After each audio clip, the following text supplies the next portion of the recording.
सत्संग जी प्यार से कहिए धन्यकार जी बोलिए सतगुरु माता सुदीक्षा शविंदर हरदेव जी महाराज की जय। निरंकारी राजमाता गुरु बचन अवतार की जय।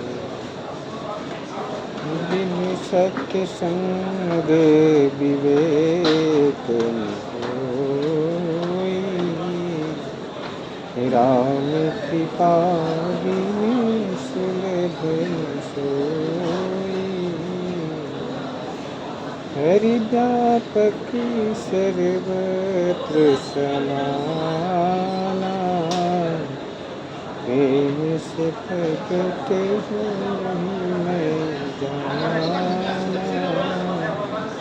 गुरु बिन भवनिधि करहि न कोई, जो विरंच शंकर सम होई। सत्संग जी परमात्मा हर जगह विद्यमान है, लेकिन बिना भक्ति के संभव नहीं है सत्संग जी। और भक्ति भी तब होती है जब गुरु और परमात्मा की कृपा होती है, क्योंकि जब गुरु परमात्मा कृपा करता है तो जीवन में संत और सतगुरु का आगमन होता है। और जब सतगुरु का आगमन होता है तो सतगुरु सेवा सत्संग और सिमरन से जोड़ देता है, और तब जाके विवेक जो शक्ति होती है, समझ होती है, सत्संग जी जागती है भक्ति की। इंसान भक्ति करते करते अपने जीवन को केवल कर्मकांडों में ही व्यतीत कर देता है, इस रहस्य को समझ ही नहीं पाता कि है क्या। जैसे सत्संग जी कहते हैं कि अगर कोई बाजा है, कोई भी कार्य है, अगर उसको हमको मालूम नहीं है करने का तो समय भी बर्बाद जाता है और काम भी खराब हो जाता है।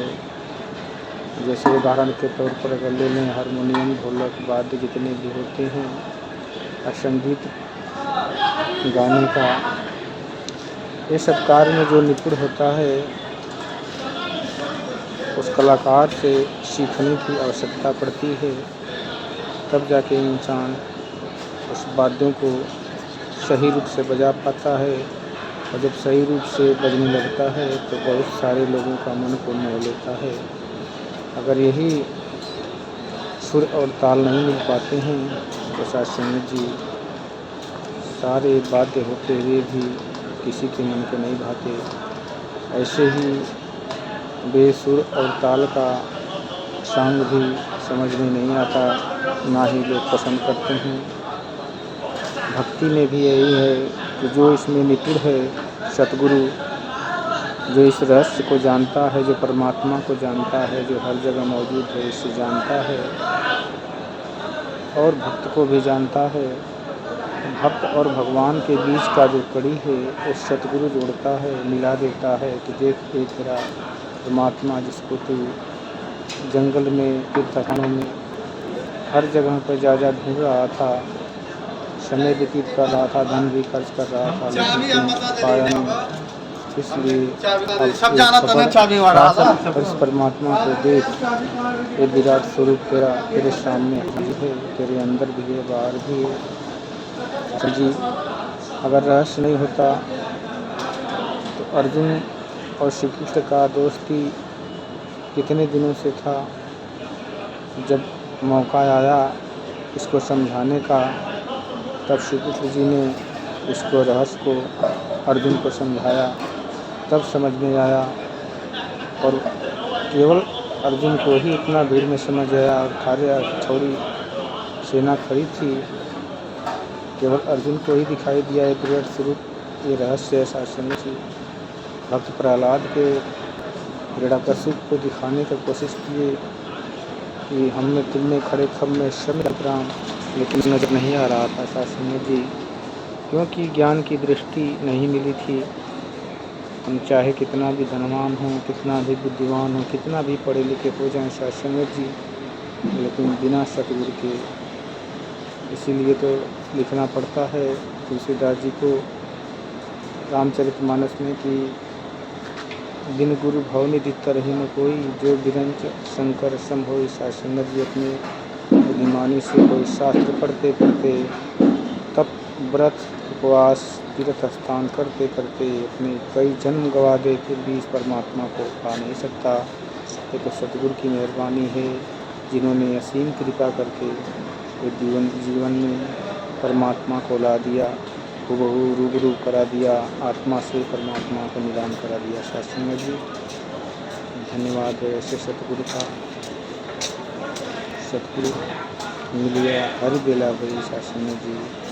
कहते हैं कि जब से परमात्मा जीवन में आता है, तब जाके जीवन की भक्ति का सूरज उदय होता है। आओ प्रभु के दर्शन कर लो, कह दो सब इंसानों को, मानो मकसद बना रहा है जैसे हैवानों को, पापी कपटी अज्ञानी को प्रभु के संग लाता है, दूर करे सब मन की चिंता उनको अपने खिलाता है। शासन जी सतगुरु को जीवन में अवश्य निरंकारी मिशन के माध्यम से गारंटी से इस परमात्मा का दर्शन कराया जाता है। जिसको भी इसकी चाह है, भूख है, तड़प है, वो ज़रूर इस मिशन के माध्यम से आकर इसे प्राप्त कर सकते हैं। इसमें कुछ भी देरी, कुछ भी साधन की ज़रूरत नहीं, ना ही किसी सामग्री की ज़रूरत है, ना किसी ज़्यादा धन की ज़रूरत है। केवल और केवल अपने तन और मन धन को समर्पण करके, अपनी विवेक चतुराई को, अपनी पढ़ाई को समर्पण करके सतगुरु के चरणों में समर्पण हो जाना भी परमात्मा को दिखा देता है। शास्त्र में जी कहते हैं जहाँ मैं तहाँ मैं नहीं, कहते हैं अहंकार जहाँ होता है वहाँ निरंकार नहीं होता, जहाँ निरंकार होता है वहाँ अहंकार नहीं होता।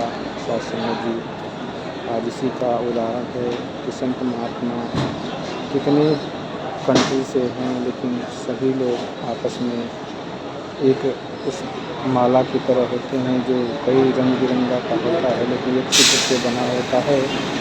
ऐसे ही सतगुरु जातिवाद से, ऊंच नीच से, गोरा काला से, सभी का किसी का कोई चेंजिंग नहीं करता। केवल दिव्य दृष्टि देखने की नज़रिया बदल देता है और ये संसार सुंदर स्वच्छ दिखने लगता है। शास्त्रों में भी प्यास से कहिए धन्यवाद जी।